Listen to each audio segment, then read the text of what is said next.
بسم اللہ الرحمن الرحیم۔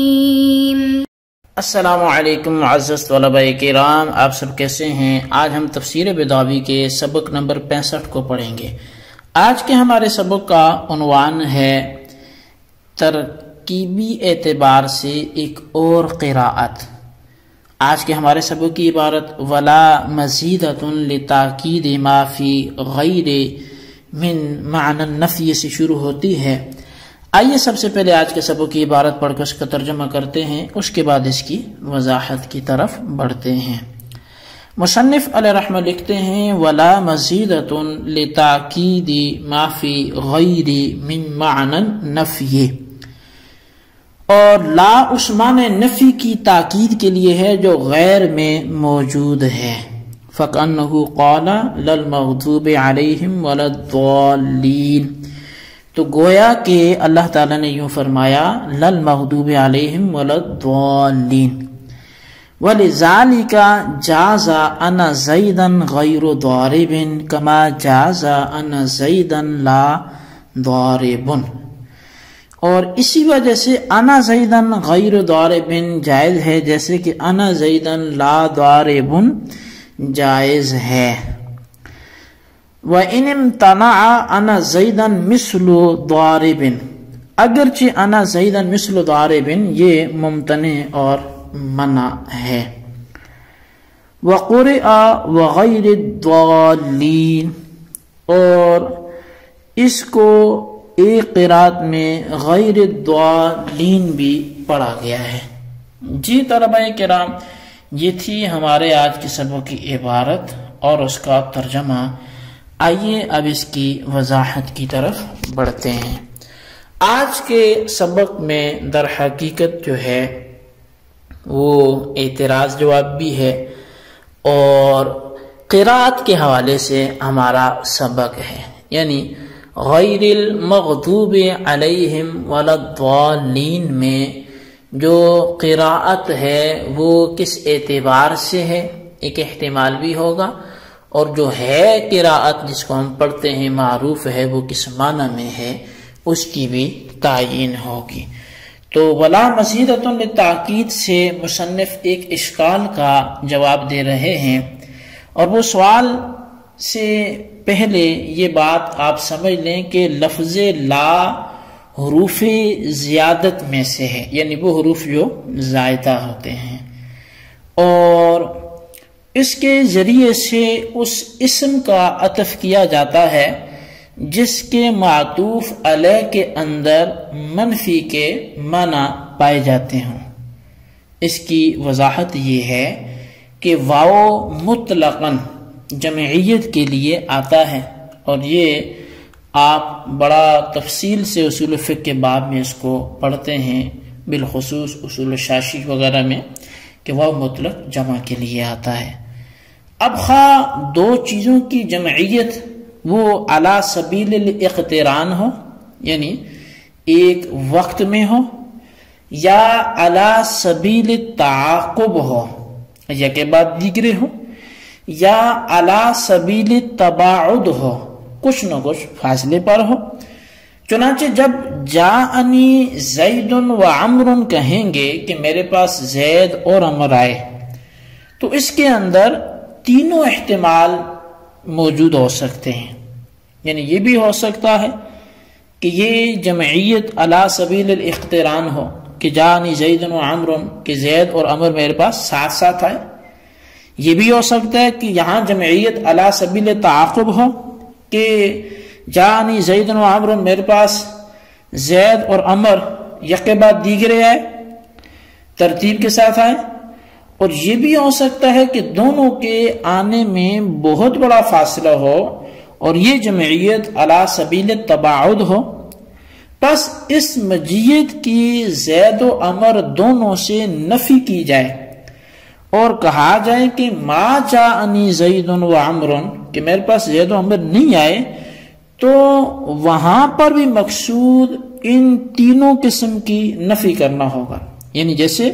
اس بات میں تینوں قسموں کا احتمال موجود ہے ان کے آنے کا، علی سبیل الاقتران بھی ہے، علی سبیل تعاقب بھی ہے، علی سبیل تباعد بھی ہے، تو جب ان کے نہ آنے کی بات کریں گے تو نفی کا احتمال بھی تینوں طرح سے ہو سکتا ہے۔ تو لہٰذا جو نہ تو یعنی اس کا مطلب یہ ہوگا نہ تو ساتھ ساتھ آئے، نہ جو ہے وہ تعاقب کے طور پہ آئے، نہ بالتباعد آئے۔ لیکن پھر بھی ایک توہم ہو سکتا تھا کہ چونکہ وہ مطلق جمع کے واسطے آتا ہے اور مطلق جمعیت کا فرد کامل دو چیزوں کا بیک وقت جمع ہونا ہے، لہٰذا ما جاءنی زید و عمرو میں اسی جمعیت کاملہ کی نفی کی گئی ہے، علی سبیل تعاقب اور والتباعد کی نفی نہیں کی گئی۔ تو اب دیکھیں خلاف مقصد کا وہم پیدا ہو گیا، حالانکہ ما جاءنی زید و عمرو کے لفظ وضعی جو ہیں وہ وضعی اعتبار سے تینوں قسم کی مجیت کی نفی کر رہے ہیں۔ اس وہم کو دور کرنے کے واسطے لفظ لا کر اسی نفی کی تاکید کر دیتے ہیں جو ما جاءنی زید و عمرو سے وضعاً سمجھ میں آ رہی ہے۔ چنانچہ کہتے ہیں ما جاءنی زید ولا عمرو، یعنی زید و عمر نہ تو ایک وقت میں آئے اور نہ علی سبیل تعاقب آئے اور نہ علی سبیل تباعد آئے۔ اب اس تقریر سے یہ واضح ہو گیا کہ لفظ لا کو یہ نفی سابق کی تاکید کے لیے ذکر کیا جاتا ہے اور اس کا معطوف علیہ وہ مفہوم منفی رکھتا ہے۔ بس اب غیر المغضوب علیہم ولا الضالین میں اشکال یہ ہے کہ یہاں لفظ لا زائد ہے لیکن وہ قاعدہ یہاں نہیں پایا جاتا، کیونکہ ولا الضالین کا معطوف علیہ مفہوم مثبت رکھتا ہے۔ تو اگر قرآن پاک کی ترکیب عبارت کو درست مانتے ہو، یعنی یہ جو ترکیب عبارت ہے کہ غیر المغضوب علیہم ولا الضالین، اگر ترکیب عبارت کو درست مانتے ہیں تو قاعدہ کا غلط ہونا لازم آتا ہے، اور اگر قاعدے کو صحیح مانتے ہیں تو قرآن پاک کی عبارت کا خلاف قاعدہ ہونا لازم آتا ہے۔ تو حالانکہ یہ دونوں باتیں باطل ہیں، کیونکہ قاعدہ بھی اپنی جگہ پر صحیح ہے اور قرآن پاک کی بھی فصاحت و بلاغت میں کوئی مثال نہیں ہے، وہ فصاحت و بلاغت کے اعلیٰ معیار پر نازل ہوا ہے۔ لہٰذا اب اس کا جواب کیا دیں گے؟ تو سنیے جی، جواب کا حاصل یہ ہے کہ معطوف علیہ مثبت نہیں ہے بلکہ منفی ہے، اور لا کا اضافہ کلام منفی میں ہی ہو رہا ہے،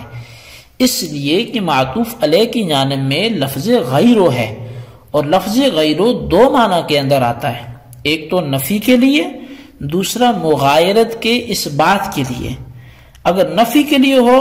تب تو کوئی کلام ہی نہیں ہے، اور اگر مغایرت کے لیے ہو تو نفی التزاماً مفہوم ہوگی، تو بہر نو نفی پائی جائے گی۔ پس آیت کے اندر لفظ غیر اس بات مغایرت کے لیے ہے، بہین طور پر کہ منعم علیہم اور مغضوب میں مغایرت ہے، مگر اس کے ساتھ ساتھ اس مغضوب کی نفی بھی ہو رہی ہے، کیونکہ جب منعم علیہم کے راستے کی ہدایت طلب کی اور وہ مغایر ہے مغضوب کے،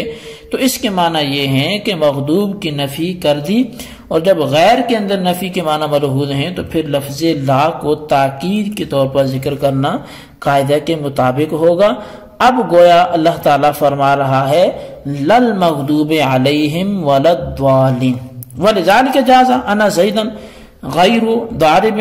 یہ تفریح ہے غیر کے بمعنی لا ہونے پر۔ اس تفریح کا حاصل یہ ہے کہ انا زیدا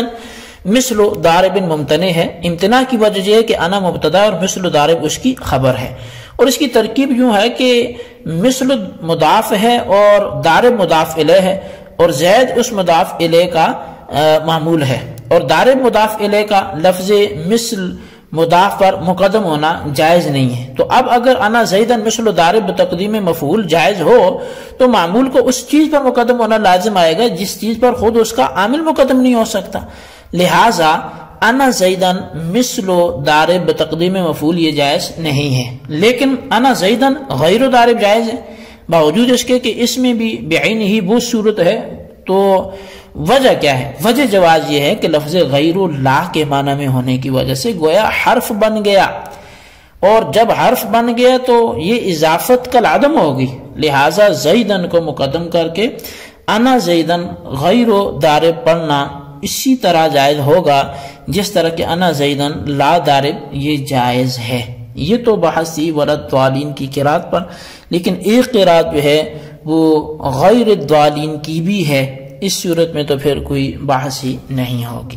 جی طلبہ کرام، یہ تھی ہمارے آج کے سبق کی عبارت، اس کا ترجمہ، اس کی وضاحت. اس کو اچھی طرح سمجھیں، اس کے خلاصے کو ضرور اپنے رجسٹر پر لکھیں، بالخصوص ان سوالات کے جوابات بھی دیں. سوال نمبر 1 یہ ہے کہ غیر المغضوب علیہم ولا الضالین آپس میں معطوف معطوف علیہ کیسے ہوں گے جبکہ نفی و اثبات اور غیر اور لا پایا جا رہا ہے. اور سوال نمبر 2 یہ ہے کہ ولا الضالین میں قرات کوئی اور بھی ہے، اگر ہے تو وہ کیا ہے، ضرور تحریر کریں. اللہ تبارک و تعالیٰ سے دعا ہے جو کچھ ہم نے پڑھا سنا اسے یاد رکھنے کی توفیق نصیب فرمائے. آمین بجاہ النبی الامین صلی اللہ علیہ وسلم.